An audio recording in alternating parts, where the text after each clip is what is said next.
พี่เบิ่งกล้องเนาะยิ้มดู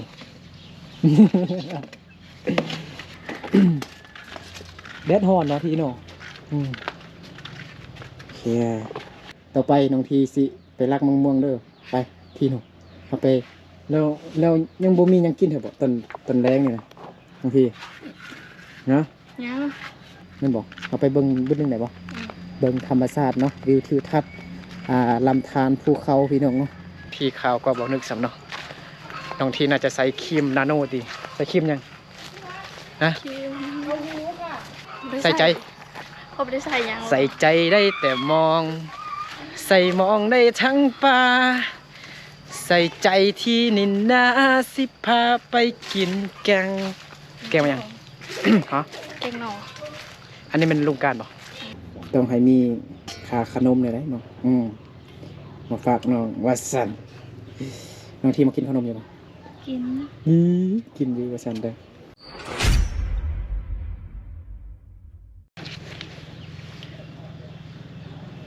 สบายดีพี่น้องหมดสุขูสุคนที่เขาลบหักแพงเด้อยินดีต้อนรับเข้าสู่ซองบ่าวนึกเผาไพร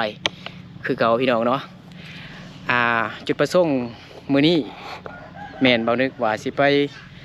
บ้านชนเผ่ามงเนาะอยู่บ้านทรงพุ่นพี่น้องเนาะ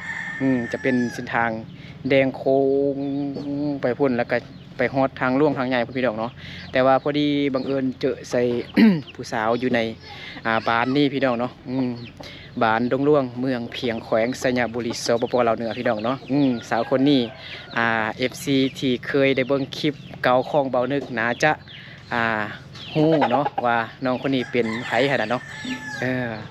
เบานึกขี่รถไกลหน้าบ้านน้องพอดีเจอใส่น้องลิ้นกับเด็กหน่อยอยู่พี่น้องเนาะเดี๋ยวเฮาไปเจอกับน้องเลยเนาะเฮ้ยบอกให้เห็นเถื่อเนาะให้เห็นแบบเถื่อเล็กเถื่อละหน่อยเนาะ1 2 3แมนไพเนาะ FC เก่าน่าจะหูอยู่เนาะสบายดีน้องที่น้องทีพี่น้องเนาะเมื่อกี้เว้านึกกะว่าสิไปบ้านน้ำส้มพุ่นพี่น้องเนาะแต่พอดีบังเอิญเจอใส่น้องทีกำลังลิ้นยางยืดพี่น้องเนาะกำลังยิงยางยืดเอาเกือบจังไหนแบนมันยังเกาะยางอันฝาอัดท่านนะเนาะมันบอกน้องทีเมื่อกี้ลิ้นนำเด็กน้อยอยู่เด้ที่บ่ไปโรงเรียนบ่ไปมาแล้วหลายคนให้บ่นึกไป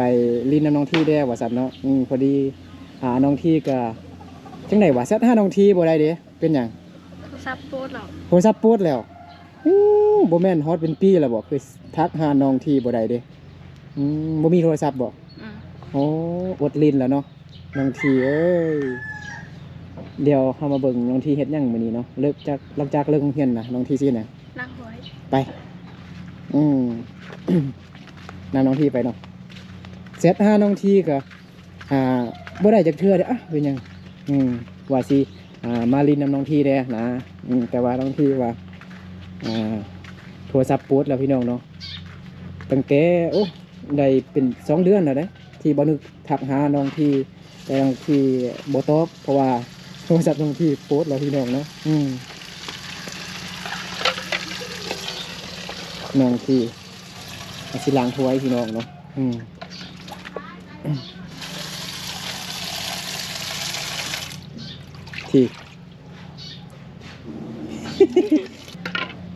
ทีสิล้างถ้วยให้เบิ่งว่าซั่น มือเช้านี่กินน่ะ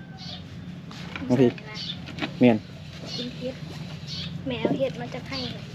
น่ะกินเห็ดอันใดเห็ดข้าวแซ่บบ่ไปเห็ดกินแม่หรือว่าน้อง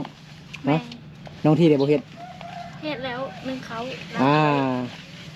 น้องทีปกตินี่ตื่นจักโมง6 โมง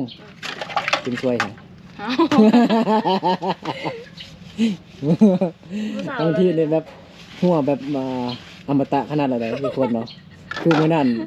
น้ำบุญพี่น้องเนาะบางทีหัวโอ้ยคนโหดเลยนะเสียงกรีดแบบFC จนว่าให้อู้น้องทีนะฮักเสียนะฮักตอนกิน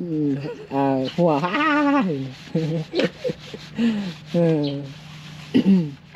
น้องทีค่ะก็เลิกโรงเรียนพี่น้องเนาะตอนนี้ก็เวลา 11 โมงตอนเที่ยงพี่น้องเนาะบางทีก็กลับมาจากโรงเรียนแล้วก็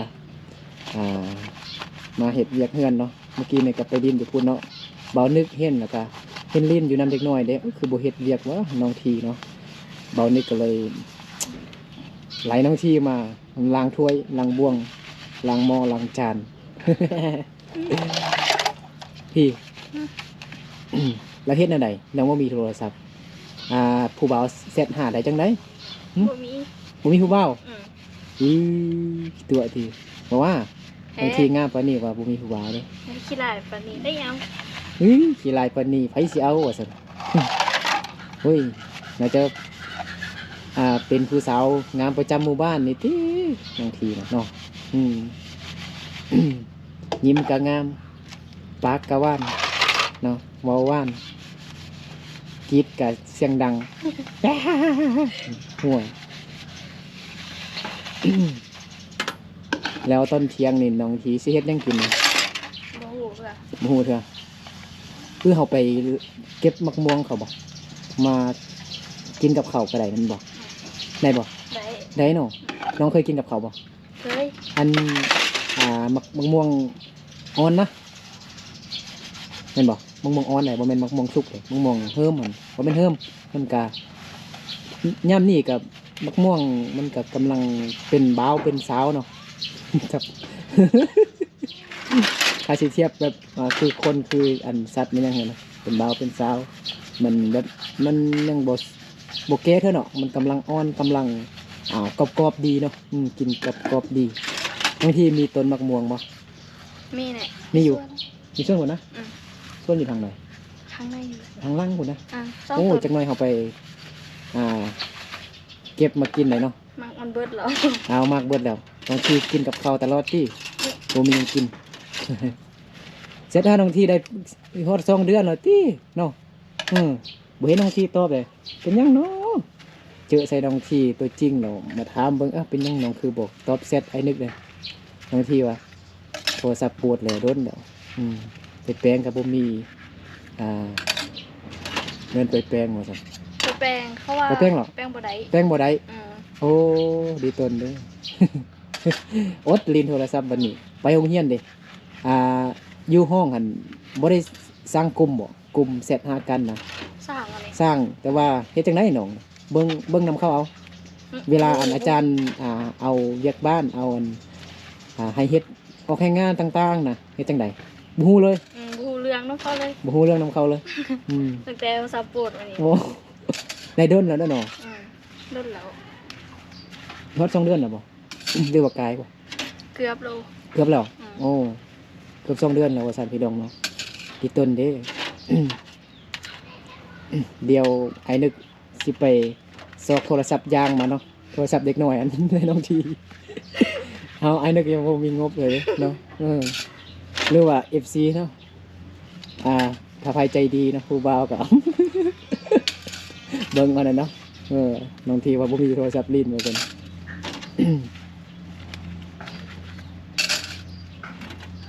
เอาคือว่ามีอันวีผมอยู่นั่นเนาะเอาเฮ็ดหยังวีผม อืม อาบน้ำสระหัว พี่ผมพอพี่ผมเมื่อกี้เราก็ แต่งตัวสิไปหาผู้บ่าวแม่นบ่ บ่มี บ่มีถามเท่าใดก็บอกบ่มีผู้บ่าวเทื่อบางทีคิดตัวจริง คิดว่าแหละรุ่น คิดตัวแล้วเป็นจังซั่นไม่ดอก หัวอมตะขนาดเลยน้องทีเนาะ บางทีกินเบียร์ใครกินล่ะ คิดตั้งแต่ แม่ มือก่อน น่ะบางทีกับมักไปมักไปหลอกไปเที่ยวบ่ กลางคืนนะ แม่น บ่ไป บ่ไปตอนกลางเว้นกับบ่ไปไปบ่ กลางนี้ไปเด้บ่ไปเด้ ไปได้บ่ไปเด้ไปซะไปเที่ยวไปถ่ายรูปอยู่กลางหน้าคุณบ่ เหี่ยวรอเหี่ยวกับ เลาะเที่ยว ลูกหลานไปรอเหี่ยวตรงกลางวัน แล้วกำมะเฮือนผมยังไหว ไม่ยังก็พาลูกหลานไปเลาะกลางเฮือนกลางบ้าน กลางบ้าน บางทีเบิ่งกล้องเนาะยิ้มดู ยิ้มแบบมีเสียงมีบ่ เพื่อคอยวัว ตัวค่อยหัวว่าซั่นอันเดียวเบิ่งน้องที่ล้างถ้วยล้างอันนั้นเบิดกันเราจึงไปคันมักม่วงน้องที่บ่มีเฮาก็ไปรักมักม่วงเขาเนาะ น้องที่เด้อรักมักม่วงชาวบ้าน ในบ้านจับ ไปบ้านจับตำรวจจับมาเลยเนาะบ่ญาติดอกของบ่ได้กินสิ่งเสพติดเนี่ยอันที่ต้นเด้เฮ็ดจังได้เนาะอาจารย์ส่งเรียกบ้านอาจารย์ก็ส่งเรียกบ้านมาให้บ่อันอยู่ทางกลุ่มน่ะ ทรงเสมอ ส่งซุมื้อแต่ว่าน้องที่บ่ฮู้หยังเลยหรือว่าไปเบิ่งนํเขาบ่ไปเบิ่งนํหมู่บ่ หอดเฮียนหรือกับเบิ่ง เบิ่งนํหมู่เอาเนาะอ๋อเป็นจังได๋แปลงบ่ได้โทรศัพท์อันเขาแปลงบ่ได้เลย แป้งโบราณเลย อ๋อมันโปรดมาหยังมันแบตหรือว่าจังได๋ เขาว่า หน้าจอแตกบ่ เขาว่าอาซี่มันตายเหรอ โอ้อาซีมันตายว่าซั่นพี่น้องเนาะอ๋อมันหายใจบ่ได้เนาะอ๋อ โทรศัพท์บางทีหายใจบ่ได้เนาะ โทรศัพท์หายใจบ่ได้มันก็ตายเลย แปลงบ่ได้ปัวบ่ได้ อืม เฮาไปรับจ้างเอาเนาะไปเก็บมักทั่วเนาะไปซื้อหน่อยใหม่เอาเนาะ เบิด ก็ โอ้มาถั่ว ไปปลูกนี่นะบ่ได้ปลูกบ่ อะ มักทั่วบ่ได้ปลูกบ่ จีนจางคนเก็บเบิดโอ้ น้องที่17 ปีเนาะอยู่ม.6พี่น้องเนาะน้องที่อยู่ม.6 17 ปีปีหน้าก็จบแล้วมีบ่ยังมีอยู่ม.7บ่ เขาอาจารย์เล่าเมื่อเช้านี่ว่าเขา บ่มี ยุ่ม แม่น เขายุ่มหมออันที่ อยู่ม.7เป็นน้องปลาก็ว่าเว้าอยู่อยู่บ้านจุดเข้มพุ่นน่ะ เรา น้องปลาเย้งก็ว่าบ่มีแล้วม.7เนาะก็ว่าสิแบบเรียนคล้ายๆแบบเพื่อนไทยบ่แบบ ปฐมนั่นสิมีป มีป .6 แต่ว่าประถมมันมีป .6 พี่น้องเนาะแต่ว่าปกติมันโรงเรียนประถมนี่ก็มีแต่ฮอดป .5 เนาะแต่ว่าตอนนี้น่าจะมีฮอดป .6 แม่นบ่แล้วบัดนี้มัธยมตอนต้นตอนปลายก็มีแต่ฮอดแต่ม .6 เนาะม .7 ก็เพิ่นก็สิลบล่างก่อนนะพี่นาจุ่มก็ได้อยู่ม .6 คือเก่าแล้วจ้ะ ฮะ เรียนวิชาม.7 นี่ อือ เป็นอายุม .6 คือเก่าเนาะซ้ำม .6 วันนี้อากาศร้อนพี่น้องเนาะแล้วตอนแรงจักโมงน้องทีไป บ่เห็นหน้าน้องทีเนาะแต่ยังบ่เห็นจะเป็นหยังตะกล้องเนาะชีวิตแฮง ตอนแรกนี่ไปโรงเรียนจักโมงพี่ ประมาณ1 โมง ประมาณ1 โมงมีเรื่องไหนเรียนวีซ่ายังวีซ่าความฮักวีซ่าอกฮักเลยโอ้ยมดเลยนี่นำน้องที่ไปเนาะน้องที่พาเขาไปใส่เขาก็ไปทางนั้นเอาเนาะมันเฮงได้น้องที่เนาะ แดดฮ้อนเนาะที่เนาะโอเคเอ้าพ่อแม่ไปใส่สิ ไปสวน ไปสวนไปสวนเนาะไปเฮ็ดหยัง ไปกดมัน กดมันเอาบ่แล้วเถอะงัดมันนะงัดมันต้นนะบ่แล้วเถอะจนราคามันลงเนาะ900แม่นบ่ ลูกหลอก คือว่าเขาเขียนติดอยู่พุ่นเด้ทางเขาไปโรงเรียนนั่นเด้บ่แม่นน่ะ เพนทั้งนั้นเขาบอกเอา เขาว้าวน่ะโอ้ระวังคือแล้วตอนนี้โลนึงเท่าไหร่มันต้นนะพี่ พูดแต่ค่อยพูด บูฮูอีกแล้ว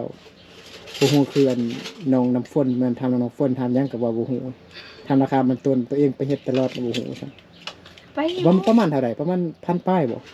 เนาะ อนนั้นนะ นะ ตีค่อยไปคานกะตอนนั้น1,200 1,200ต่อไปน้องทีสิไปรักเมืองเด้อไป พี่หนูเอาไปแล้วยังบ่มีหยังกินเหรอบ่ตอนแรงนี่นะบางทีนะ ยัง โอ้ไอเข้าไปในเพื่อนน้องบ่พิษบ่ไอพิษเนี่ยอ๋อบ่พิษน่ะยันมันพิษมันยังพิษมันยังกันนะบ่เป็นหยังน่ะ บ่พี่ บอกนึก จำให้เนาะ บุกเพื่อนน้องที่พี่น้องเนาะเดี๋ยวบัดนี้ น้องที่กับล้างถ้วยล้างบวงสำเร็จแล้วเนาะแล้วก็น้องที่กับสิพาเข้าไปลักมะม่วงมักนมมักมันหยังตามแคมป์บ้านเนาะไปข้างในหรอบ่ ไป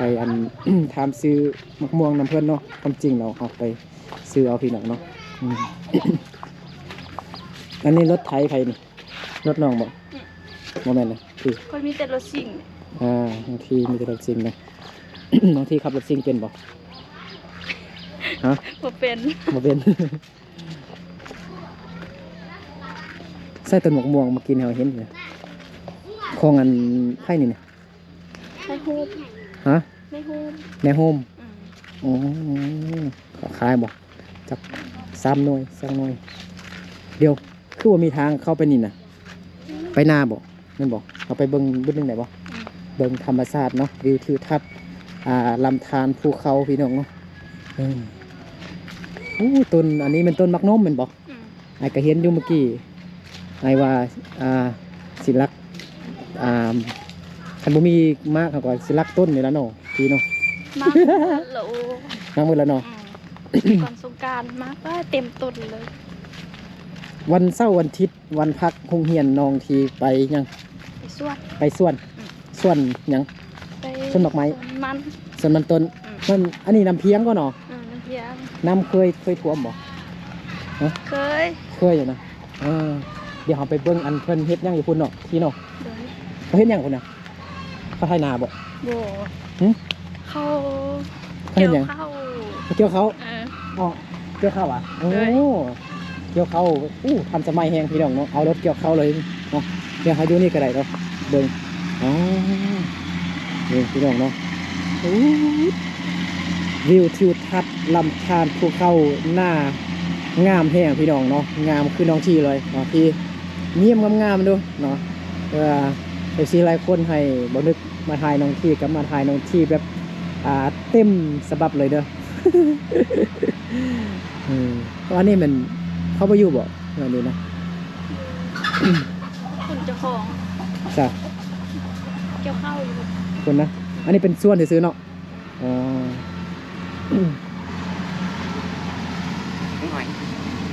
สบายดีผู้บ่าว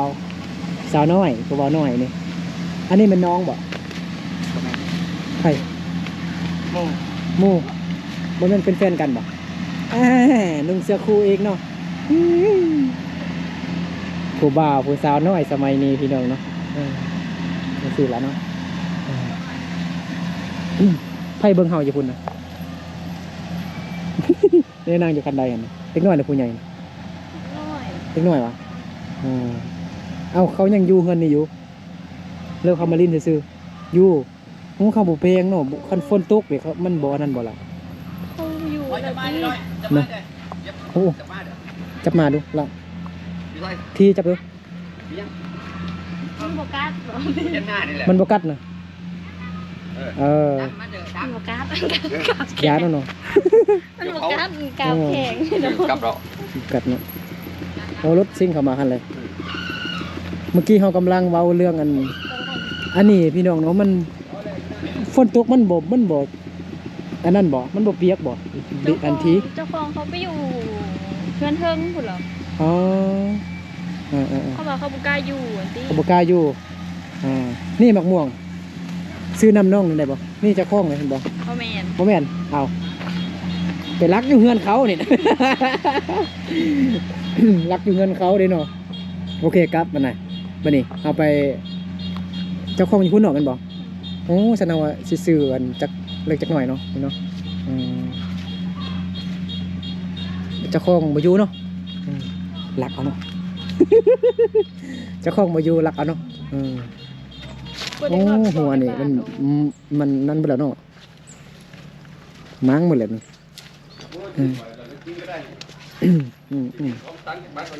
เบานึกดำแล้วพี่น้องเนาะบทายานเด็ดที่เบิ้งไผ่ข้าวเฮาเนาะไอ้กับน้องโอ้น้องทีข้าวก็เบานึกสำเนาะน้องทีน่าจะใส่ครีมนาโนดีใส่ครีมยังนะ ครีมเขาไม่ได้ใส่ครีม ใส่มายังใส่ใจ เขาไม่ได้ใส่หยัง ใส่ใจได้แต่มอง ใส่มองได้ทั้งป่าใส่ใจที่นินนาสิพาไปกินแกงมายัง ฮะ เก่งหนอ อันนี้มันลุงการบ่เฮ้ยทำซื้อลุงการได้บ่ลุงการลุงขายมักม่วงบ่ลุงขายมักม่วงบ่มักม่วงนะลุงขายบ่ซื้อ10,000ได้จักหน่วยหมูเลยเดี๋ยวเอาไปกินกับข้าวนะให้น้องที่ไปกินกับข้าวนี่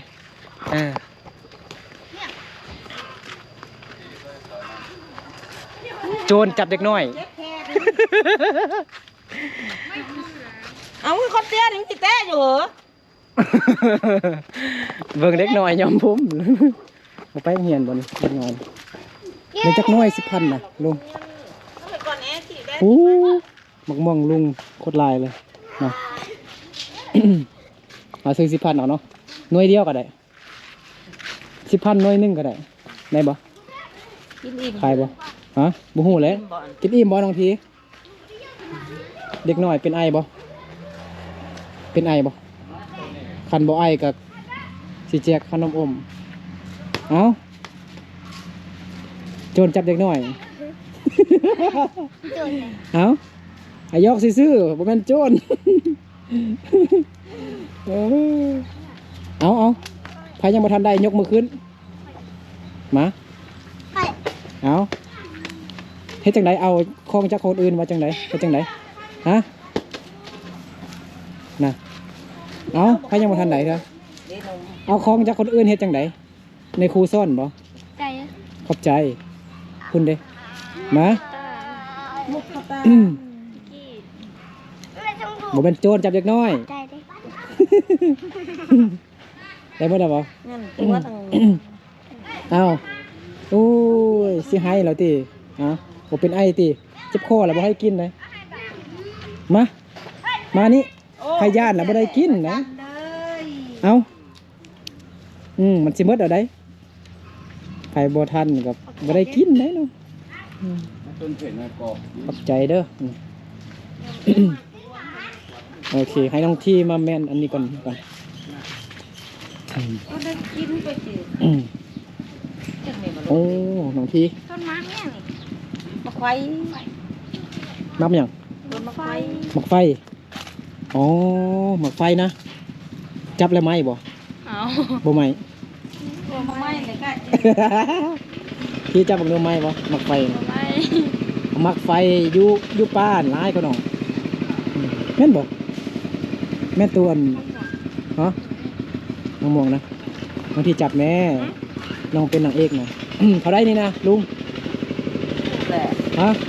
ได้ก็เอาแน่ แล้วก็เอา ได้อยากได้ลายแน่ ฮะ เพ้อดูตัวนี้ดูแร่เสีย นี่ นะ มันหน่อย นี่ พอแล้วเด้อเดี๋ยวเอาเลย แซ่บของหมอน พอแล้วเด้อ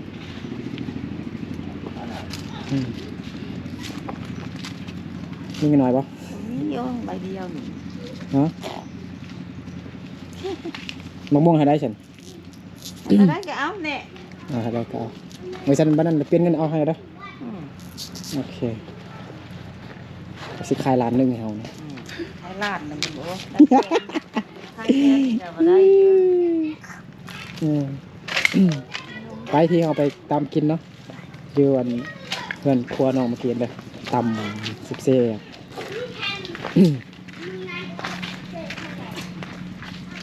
ทีนี่มักมีโรงการมันบอกมันบอกมักมีเนาะหน่วยใหญ่แหงมักมีนั่งบ่หันนะลุงมักมีนั่งบ่มักมีธรรมดาเนี่ยบ่ฮะอ๋อมักมีนั่งกันแซ่บเลยเนาะเป็นยังทีฮะจับแน่นเลย น้องบ่าวทงมาเอาเป่ามาใส่เดี๋ยวเมื่อกี้ โอเคอ้าวโดยใช่ยังไผมืดแต่ที่ใจเด้อเอ้าเขายังทันใดเด้อ สีดำ เอ้ยที่ยังไม่ทันใดเลยเด้อเอาให้เอ้ยที่เด้อ อันนี้มันเพื่อนผู้สาวบ่นี่เห็นบ่ โดยสาว ผู้สาวนะสาวเนี่ย สาวกิน สาวคิงบางทีมาล้างมะม่วงก่อนเนาะครับกินกับเขาวเห็นบ่ โอเคเดี๋ยวครับไปเบิ่งขั้นตอนการปัดพามะม่วงของน้องทีเนาะว่าเป็นจังไดพี่น้องเนาะ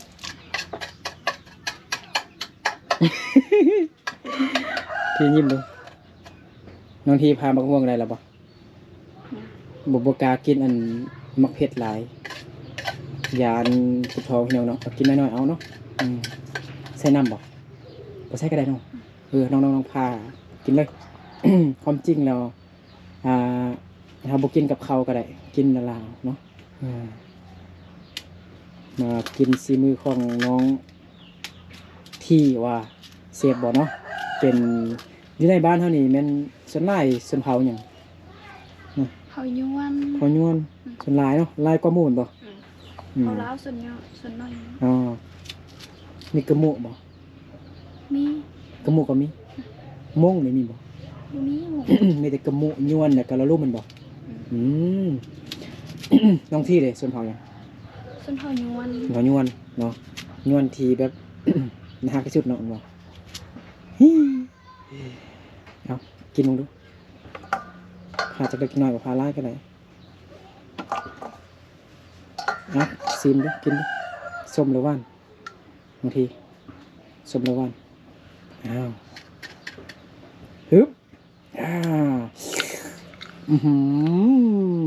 บางทีกินทำลายเบาดึก FC หน่อยจะเป็นน้ำน้องเหรอเนาะน้ำลายไล่พด น้ำลายไล่พี่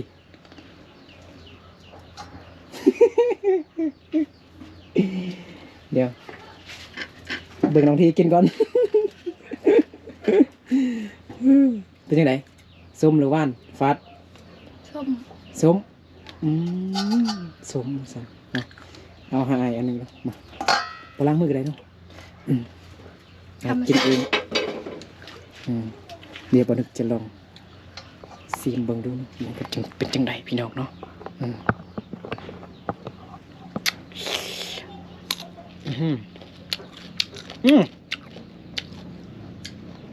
บ่แซ่บอยู่บ่ส้มปานใด มะม่วงกรอบ กรอบดีพี่น้องเนาะช่วงนี้มะม่วงกับพอดีกรอบๆจักหน่อยได้พี่น้องเนาะ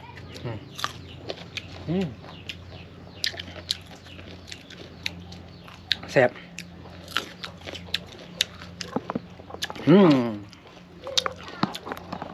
ส้มหวานๆกรอบๆจักหน่อยได้เนาะพี่เนาะแซ่บเนาะตอนนี้ก็ สิฮอต1 โมงเลยพี่น้องเนาะบ่แม่นได้11 โมงเนาะ1 โมงน้องที่ก็สิไปโรงเรียนแล้วพี่น้องเนาะมื้อหน้าถ้า FC อยากให้บ่ดึกกลับมาก็มันก็กลับมาหาน้องทีเด้อแต่ FC ก็ต้องให้มีค่าขนมได้เนาะมาฝากน้องว่าซั่นน้องทีมากินขนมอยู่บ่ กิน กินดีว่าซั่นเด้อ FC ผู้ใดใจดีก็ฝากค่าขนมจัก5 บาทหรือว่า10 บาทก็ได้ บางทีว่าอยากมากินขนมอยู่ว่าซั่นมากินขนมเป็นหยังเอลซีบ่เอลซีเคยกินบ่ เคยแซ่บบ่ แซ่บ ฮะให้เข้าใจเด้อบางทีอุ้ยน้องทีเนาะทางน่ารักทางงามปากหวานอีกพี่น้องเนาะ FC เบิ่งอยู่นี่คือสิลงไล่แล้วนี่ว่าซั่นน้องทีก็ใจดีพี่น้องเนาะจับเอามามองให้บางนิดนึงน้องกินแบบแซ่บๆอยู่ กินแบบไร กินปะ การแหงน้องมากอบมันนอนได้ยินเสียง น้องที่พี่น้องเอาน้องมาดูกินแบบแซ่บๆดูน้องที่เห็นไรกินให้เพื่อนเบิ่งอ่ะสิเป็นตากินน้ำมันนะ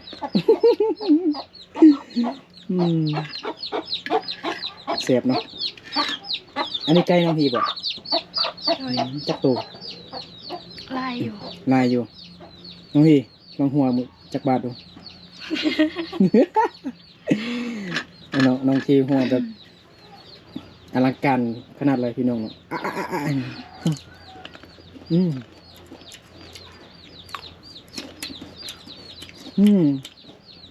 ครับน้องกรอบดีพี่น้องแซ่บโอเคพี่น้องเนาะเดี๋ยวทีเดี๋ยวไอสิเดินทางต่อก่อนนะได้เนาะพอดีอันมื้อนี้ก็หาบังเอิญซื้อเนาะคลิปนี้เป็นคลิปบังเอิญเนาะว่าสิไปพุ่นนะพี่น้องเนาะไปเที่ยวยุนบ้านชนเผ่ามงเนาะแต่พอดีเจอเส้นน้องน้องทีคนงามเนาะน้องทีชนเผ่ายวนเนาะนักดาพี่น้องเนาะอยู่บ้านนี่ก็คือว่าเห็นแต่ผู้เดียวเนี่ยงามพี่น้องเนาะนะครับยิ้มงามดิโอเคพี่น้องเนาะเดี๋ยวเอาหนึกสิเดินทางต่อพี่น้องเนาะเดินทางไปทางใดก็ยังบ่ทันฮู้เลยเนาะแต่ก็สิไปบ้านชนเผ่ามงก่อนพี่น้องเนาะคุณทางทางก็คือสิยากอยู่หน่อยนึงพี่น้องเนาะเดี๋ยวคลิปนี้ก็เบานึกกับน้องทีก็ลาพ่อแม่พี่น้องหมดสุขุสุขคนไปก่อนแล้วเจอกันในคลิปต่อไปเนาะน้องทีสบายดี หัวดูหัวจากบาทดู